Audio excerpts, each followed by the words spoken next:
Sabado nights ngayon, so kain-kain lang si Tatay Digong. Relax kayong lahat. It's a weekend. Alam mo, pag weekend, marami ang lumalabas ng bahay. Maraming inuman. So, take your time. Do not hurry up. Tsaka, relax lang. Chill. Ito na po, umpisaan po natin dito sa pagsasalita po ni Senator Attorney Sal Panelo. Nagsalita na po siya sa may pagtitipon, malapit dyan sa may Veterans Memorial Medical Center, no? Ito po, pakinggan na po natin. Senator Attorney Sal Panelo, pasok! Bayan. Sumusuporta po sa ating Vice President. Dito. At sa mga ngayon, Salamat kay thank you. Dong, pakiayos yan, pakiayos. Makarating po kayo sa Pakiayos. tahanan na tigpas. Ito kabayan, sige po. O, shout out po kay Tropang Bisaya. Suportahan po natin ang ating mga vlogger na nandyan sa field. Support po sa inyo. Tropang Bisaya, mabuhay ka. Support kita. Okay, tuloy-tuloy ka lang dyan. Ako'y tuloy-tuloy dito. Haha. Rito. Sige mami, tige. Pakita po namin ang suporta natin. Oo, yan si Ayo sa talaga. ating Vice Thank you President, Ayo sa pagsuporta. ng ating lipunan. Dahil po ang dalangin namin. Hello, attorney. Ay, si attorney Sal. Ayan, sama natin. Ayan, kasama. Ayan, kabayan, si attorney. Salamat, Ma'am Lloyda. Ayan. Thank you, attorney. Kaya mabuhay po. Ayan, kabayan, nandito si attorney, Kayo po ang susi at magbibigay ng lakas. Opo. Patuloy po natin Wala gawin itong, kung ano po na sige, dapat. wala itong tulugan, kabayan. Kaya nga po, ito po ang aking pakiusap. Sana po, hello. Kasama po natin si Ayan, si Atty. Sal. para po Ayan, mga kababayan, kasama po natin si Atty. Sal. Dong. Ibidyo mo, bilisan mo. na magbibigay po Ito, ng bilisan mo. suporta. Mamaya ka na doon. Wala namang ano yan eh. Mamaya na yan. Ibidyo mo muna. Ayan, bilisan mo. Bilisan mo. 199. 199. Salamat po sa inyo. At tala po at Ayan, mga kababayan. sa Ayan. isang layunin. Kaya po, Bilisan mo. Ayusin mo. bigyan po ng sapat na Bisa mo dong. Ayan na, mga kababayan. Si Atty. Sal. Ayan, kabayan. Wait lang. Ito. Ayan, wait lang. Salamat po. Thank you sa mga nagpakulay, Ma'am Cheryl. Salamat. Ito si Atty. Sal, kasama natin. Ayan, mga kababayan. Ayan.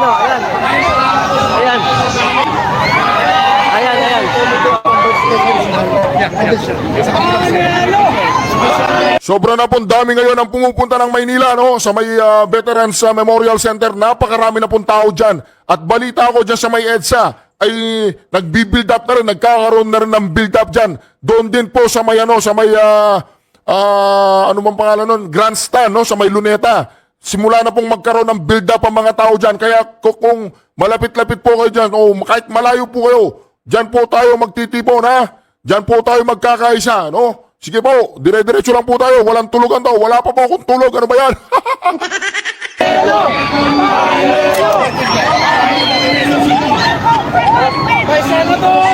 Ayan, kabayan. And nakisya nga po dito, kabayan, si Atty. Panilo ngayong gabi. Kasama po natin dito. At marami nga po dito tayo mga kasama na nakisya nga po dito. Ayan, kabayan. And nakikipicture pa nga po. Salamat yan sa mga nagpakulay sa atin. Salamat sa inyo. Ayan. Ito, kabayan. And thank you. Ayan. May picture pa, kabayan, si Atty. Sal. Ayan. At ang dami na nga po dito, kabayan, ang mga kasama po natin. Ayan, At lalo nga pong dumarami yung mga tao ngayong gabi dito. Ayan. So, ang dami po ng Magsasalita po dyan si Atty. Sal Panelo, ha? Hintay-hintay lang po kayo. Picture muna sila. Kaya kayo pong lahat ng mga nasa field, saludo po ang Reaction TVPH sa inyo.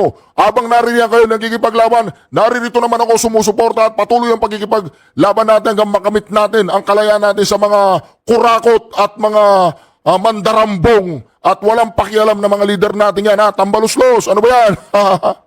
Okay. mga nandito ngayon kasama natin, mga kababayan. Ayan. Tatlong Duterte muna tayo. Duterte. Alright. And tingnan natin kung sino pa po ang mga darating ngayon. And marami dito. Ayan. nakita nila si Atty. Sal and Quezon City pa lang ito kabayan, ano, wala pa yung iba. And marami pa po ang mga darating ngayong ayan, oh. Marami pa po ang mga darating ngayong gabi, mga kababayan. Asahan po natin yan. Ayan. Ayan, di ba? So, thank you. Share natin ang ating live sa mga kaibigan natin. Okay. Ayan. So, nagpakita po ng suporta dito. Actually, kanina, nandito din po sila, Senador Bato, si Marcolita, and ilan pa sa mga kilalang personalidad. Ayun. Pumunta sa kabila, mga kababayan. Kung bakit po ang Duterte patuloy po. Ayan, kabayan, and magandang gabi po sa inyo, Atty. Kasama ko po si Tatay Rani. Ayan, po. ayan, kabayan. Duterte! Marami dito ngayon ang tao sa bayan. Ako po yung tumatakbong senador. Ayun po, ano pong mensahe nyo sa ating mga kababayan na nandito po ngayon, Atty.?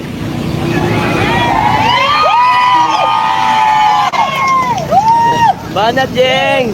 Kailangan May tabaw nun yan? iparamdam natin sa may kapangyarihan na hindi tayo bulag, hindi tayo bingi. Nakikita natin ang lahat na pagsasamantala, ang lahat ng paglabag sa katarungan. Lalong-lalo na ginagawa nila kay Presidente Duterte, kay Vice Presidente Duterte, at kay Attorney Laika Lopez. Alam niyo ang gagawin natin ngayon? Tama-tama, nakasuot kayo ng itim bilang simbolo na tayo ngayon ay nasa kadiliman ng kasaysayan. Pero kailangan meron din tayong pula. Lagyan nyo ng pula. Pula, red, para simbolo naman na hindi tayo tatahimik at tayo lalaban. Lagyan din natin ng green kasi yun ang kulay ni Inday Sara. Kaya red and green. Ay may nagtanong sa akin, paano yung yellow saka pink? Isasama natin. Paano natin isama? Bumili kayo ng tsinelas na yellow, bumili kayo ng tsinelas na pink para inaapakan natin. Kasama, pag naglalakad tayo, aapakan natin sila. Ayun. O sige. Galing ko kay Attorney Laika, dahil personal kong kaibigan yon. Ang kanyang tatay ay brad ko sa Sigma Rho sa UP, pati yung uncle niya. Bata pa yan eh, talagang kilala ko na yan. At of course, si BP Sara, ako rin ang abogado niya, ang mayor siya. Tulog ko si Inday, kasi 48 wala tulog eh. Nag-high lang, sabi ko lang, hi, Inday ng buhay ko. Tapos, tulog na siya. Si Laika naman, hanggang ngayon, takot na takot sa ginawa sa kanya. Pero mukhang okay naman yung mga doktor doon, aalagaan siya. So, dito lang kayo at marami pang darating. Maraming salamat po. Thank you. Narinig po ninyo yun? Diyan lang kayo, mga ka-reaksyon. Ha? Marami pang darating. Duterte! Duterte! Duterte! Maraming salamat po. Palagpakan po natin si Atty. Panero. Ayan na, mga Maraming salamat kababayan. po sa inyong mensahe. Lalo pong tumitibay ang aming kalooban. Dumarami lalo. Dumarami na po ang tao sa Maynila. Dumarami na po ang tao dyan sa may EDSA. Ha? Dumarami na rin po ang tao doon sa may grandstand, sa may Luneta. So, patuloy lang po tayo. Dire-diretso na yan. Woo! Marami na dito tao, kabayan. And kita nyo naman. And kabila kanan ho, ang tao ngayon dito, kabayan. And aalis na muna. Ito. O support po natin lahat ng mga vlogger na nasa field, ano? Sina Tropang Bisaya, marami po yan. Marami yung mga vlogger na yan. Support po natin sila. Alright. Duterte. O dako na po tayo. Dako na tayo ngayon doon sa sinasabi natin ito. Si Escudero. Wala stick catches nangiram ka pa. Hindi ka na lang nanahimik. If si Sara Duterte is struggling, I sincerely hope she is sick and is provided with the help she may need to she can regain calm and composure and properly discharge her duties as a Vice President. Oy! Anong pinagsasabi mo dyan? Discharge her Vice President. Manahimik ka dyan, hindi ka namin kinakailangan. Hindi namin kailangan ng yung unsolicited advice, ha? Dito, laban namin ito. Ha? Wala kang pakialam dito, Chis Escudero. Manahimik ka dyan, hindi namin kailangan yung unsolicited advice mo. Sino man ang boss mo? Sino? Si Palaka? Ayusin mo na lang ang pagbibigay ng baso kay Palaka, ha? Chismoso. Wala stick din doon si Chis Escudero. Discharge her duty as Vice President. Natatakot ka rin sa Vice President, ha? Tingnan mo yung ilong mo. Baka merong kulangot. Masyado ka na nagiging close kay Palaka, ha? Masyado ka na nagiging close. Na kayo nag-lips to lips na kayo dun sa maso, gano'n. Huwag kang mangingialam, Chis, hindi namin kailangan ang iyong advice. Nasa matinong kaisipan ng ating Vice Presidente. At katiting lang, kumpara sa karakter mo. Katiting lang ang karakter mo kumpara sa karakter niya. Hindi kayo pwedeng ipagkumpara, ha? Chis Escudero, Sara Duterte, malayo. Wala stick. Kumbaga, ikaw, sa being a leader, Chis Escudero, sa isang leader at sa isang dignidad na tao, sa may utak na tao, pareho kayong lawyer, di ba? Ikaw, isa ka lang totoy. Malayong-malayo ka sa karakter at capability at kapasidad ni Madam Inday Sara Duterte. Mangarap ka, di ba umabol ka ng Vice Presidente? Ano nangyari sa'yo? Nga. Kasi kung ikaw gusto ka ng taong bayan at may paniniwala sa'yo ang taong bayan, nung umabol ka ng Vice Presidente, sana nanalo ka. Pero ano nangyari sa'yo? Talo. So anong tawag sa'yo? Loser. Mga kareaksyon. Kailangan ba natin ng advice nitong si Chis Escudero? Palagay ko hindi, di ba? Kasi itong Chis Escudero, isa na yan sa mga tinatawag na minyones. Minyones ni Palaka. Hindi milyones, minyones. Kaya, bibigyan din kita ng unsolicited advice, Chis Escudero. Isarado mo yung bibig mo, bigyan mo na lang ng baso si Palaka. Tama? Okay? Okay tayo doon. Tahimik ka lang, huwag kang masyadong mangialam, Hindi namin kailangan ng unsolicited advice mo. Di ba? Focus ka na lang sa doon, sa sosyalista mo. Socialite. Huwag ka nang mangialam kay Madam Inday Sara. Kung nangangarap ka na ikaw ang, alam nyo na, ikaw yung pangatlo, di ba? Presidente, Vice, tapos Senate President. Bukas makalawa, ang Senate President, si Batunao, kaya si Bongo. Wait ka lang, wait lang. Wag kayong masyadong, wag nyo masyadong madaliin, Wait lang kayo. Ito, pakinggan yung sasabihin ng Pangulong Duterte, Chis, okay. Kalmante lang, Chis, Wag kang masyadong maangas, Brad.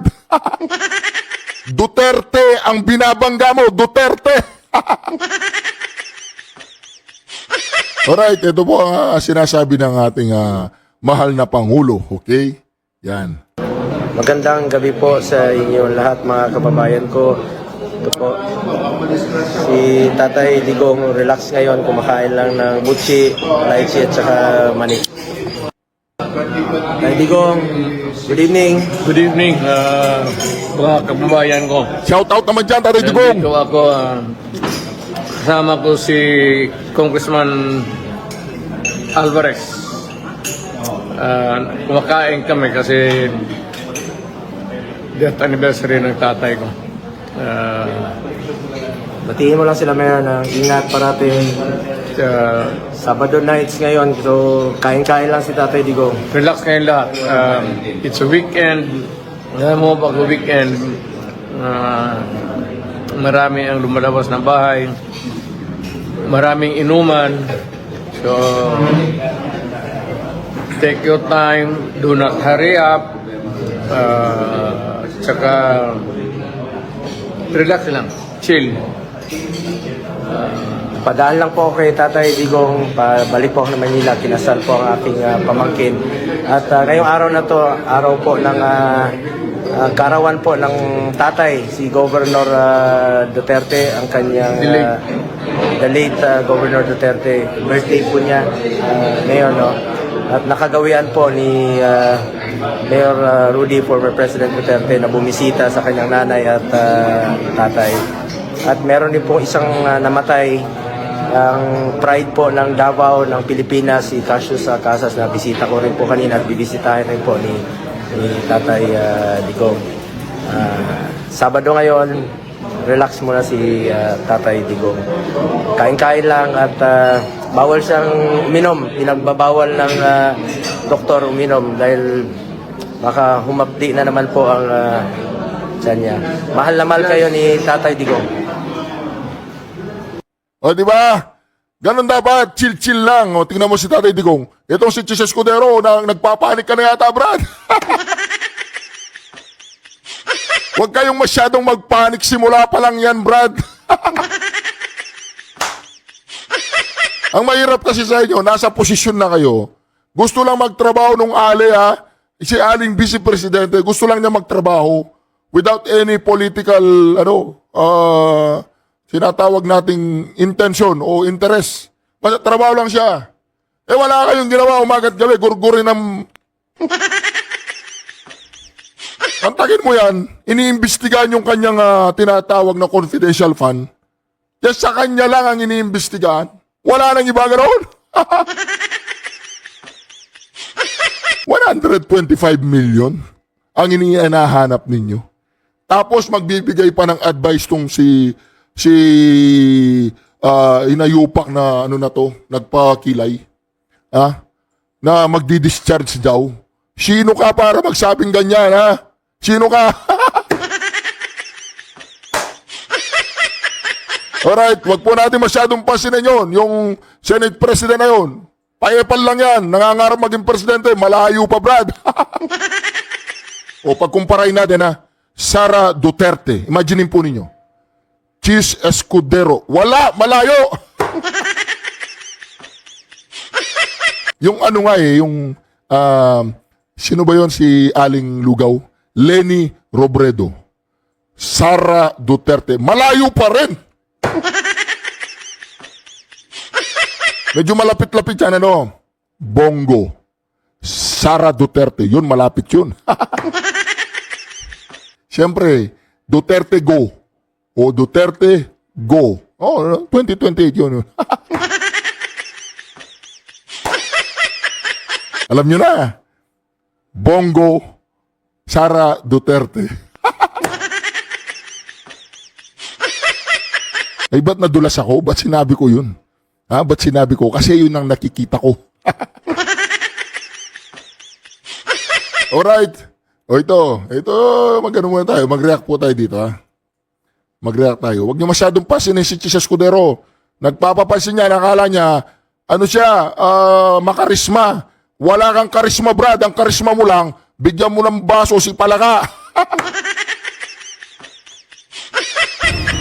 Jed, ano ang naging dahilan bakit naglabas ng sama ng loob si VP Sara sa media? Yan ba ay dahil sa order na ililipat na ng Women's Correctional Facility ang kanyang Chief of Staff o may iba pa siyang binanggit na dahilan? Oo, Bernard, sinabi kasi na pasado alas 12 or alas 11 kagabi binasa itong order na ililipat na si Attorney Zuleika sa Women's Correctional Facility sa Mandaluyong City. Kaya ito yung ikinasama ng loob ni VP Sara dahil naging biglaan itong paglalabas ng order at this oras pa ng gabi inilabas ang nasabing order mula sa HOR. Mantagin mo yan. Hating gabi. Mga ka-reaction.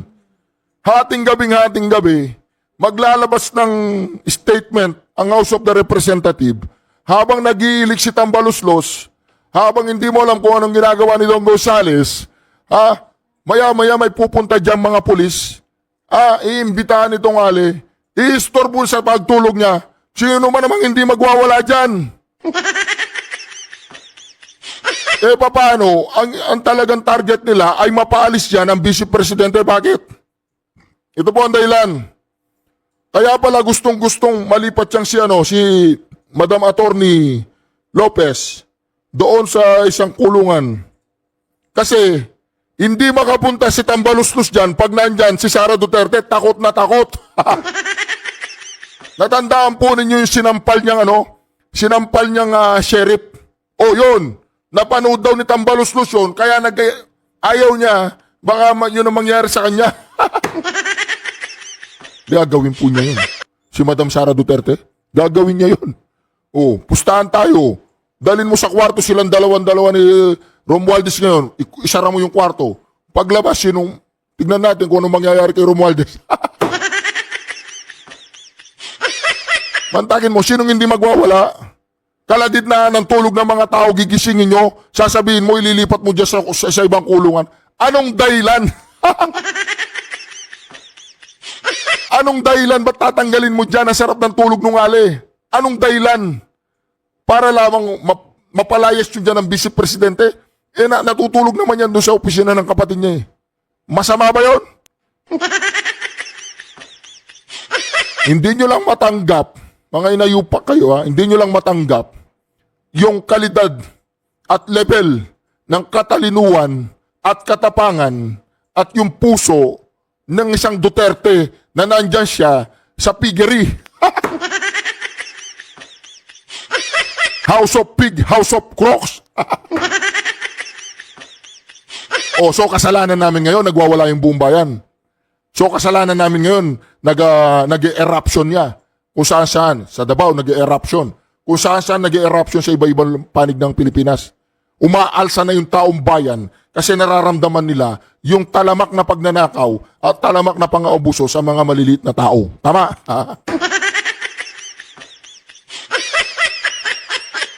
Di po ba? Kaya dito makikita natin maling-mali ang ginawa nila eh.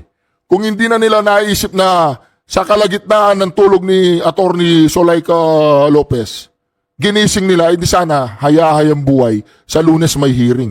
Ngayon, anong mangyayari? Hindi ko alam. Ang tanong, nasaan yung mga komunista na dapat sila yung mga nagwewelga dyan? Tahimik sila, Castro, Manuelita, ko kayo, itatapik ko kayo sa next vlog natin. Itatapik natin ang mga yan. Ba't nawawala yan? Di ba? Sila yung mahilig ang tawag dyan, magwelga? Maroon bang nangyaring kasunduan sa inyo, mga inutil kayo? May nayupak yan eh. Anyway, mga ka-reaction. Tuloy natin.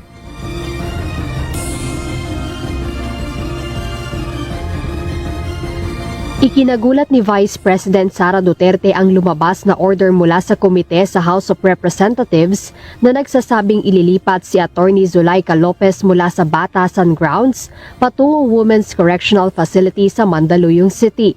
Ayon kay VP Duterte, wala namang pasok ang Kamara tuwing araw ng Biyernes, kaya ipinagtataka niya ang nasabing special meeting at paglabas ng order kahit 10 oras na ng gabi.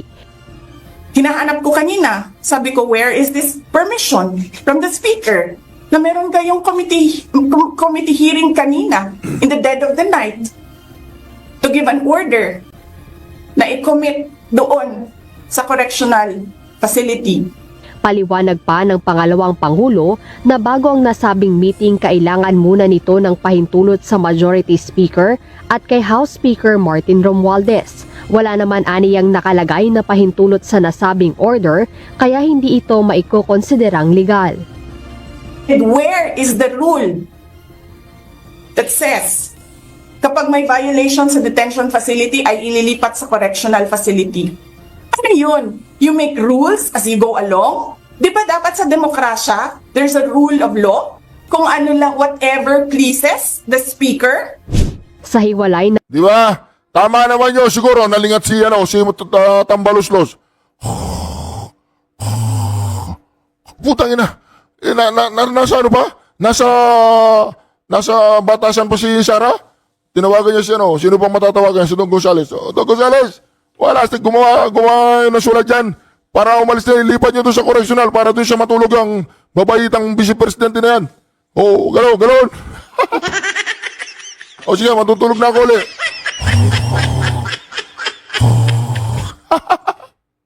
Di ba? Ano yan? Romualdez, ano yan? Sa panayam sa media kagabi, sinabi ni VP Sara na ayaw niyang muling aksayahin ang kanyang oras sa pagdalo sa mga hearing ng Kamara hinggil sa paggasto sa pondo ng kanyang tanggapan. Kahit paani ang sinasabi ng ilang mambabatas na mas madaling matatapos ang pagdinig kung dadalo at sasagot siya sa kanilang mga katanungan. Noong inimbitahan nila kami, noong October 18 was it? Umupo ako doon. Nagantay ako ng tanong, hindi sila kahit isa, walang congressman na nagtanong sa akin. And because I felt na sayang yung oras ko na nakaupo doon, na walang nagtatanong sa akin, nagpaalam ako ng maayos, pinayagan ako ng maayos, nagpapasalamat ako na umalis. Sinabi rin ng Vice Presidente na ayaw niyang sagutin ang mga tanong mula sa mga kongresista na aniyay hindi naman malilinis at sangkot sa mga katiwalian at iba pang kaso. Pero tama yon, hindi talaga ako uma-attend sa hearings. Why? Why would I answer to a speaker implicated in a bribery case on record in a court case? Why would I answer to a member convicted of child abuse, taking IP children doon sa amin sa Davao City, dadalhin sa Manila? Diba? Why would I answer to a member of the House of Representatives na merong utang sa aking husband ng 9 million dahil sa isang case? So why would I answer to them? Why would I answer to a member of the House of Representatives na ang tatay niya mismo, na may screen cap ako, nagsasorry sa ginagawa ng anak niya? Nilinaw rin ni O, di ba? Itong mga quadcom na to, mga ano ba yan, mga ganyan na ba kayo lahat, ha? Umikot na yung mga kukote nyo? Di ba? Itong mga quadcom, ha? Nananawagan po ako sa mga, kung saan man yung mga constituent nila. Lahat po ng quadcom na yan. Pag-aralan po ninyo yung mga tao na yan, ganyan ang ginagawa nila. Sinasabi nila pagpatay ng camera dahil lang sa pera o dahil lang para may pera sila ngayong eleksyon kaya nila ginagawa yon. Nagsosorry sila sa Vice Presidente. Mantakin mo itong Chihuahua. Oo, yung Chihuahua, yung uto-uto rin, tatagamay nila. Sabi daw niya kay Pulong, sundalo lang siya at hindi niya gusto yung ginagawa niya. Isa ka bang siraulo? Itong Chihuahua na to, pag nakita nyo, sabi mo, siraulo ka ba? Ba't sinisira mo reputasyon ng isang tao? Para lamang sa pera, ha? Mayroon ka bang kukote, Chihuahua? Pag nakita po ninyo siya dyan sa Maynila, ha? Tanungin nyo siya, nasa tamang katinuan ka ba, Chihuahua? Sabi nyo, ha? Kung nasa tamang katinuan ka, huwag mong sisirain ang reputasyon ng isang tao, sabi nyo sa kanya, dahil lamang sa pera. Tapos, batukan mo. Di ba? Pagitanggal po yung batukan sa record in aid of the legislation. Huwag mong babatukan. Joke lang yun. Huwag po tayong maging violenta ha? Ano tayo dapat? Tinatawag nating issue-based tayo, ha? Ito pong channel na ito, issue-based to. Duterte! Duterte! Duterte! Duterte! Wala stick kachua, yung reputasyon mo, yung kaapu-apuan mo, yung lahat ng mga pamilya mo, hindi mo binigyan ng kahiyan.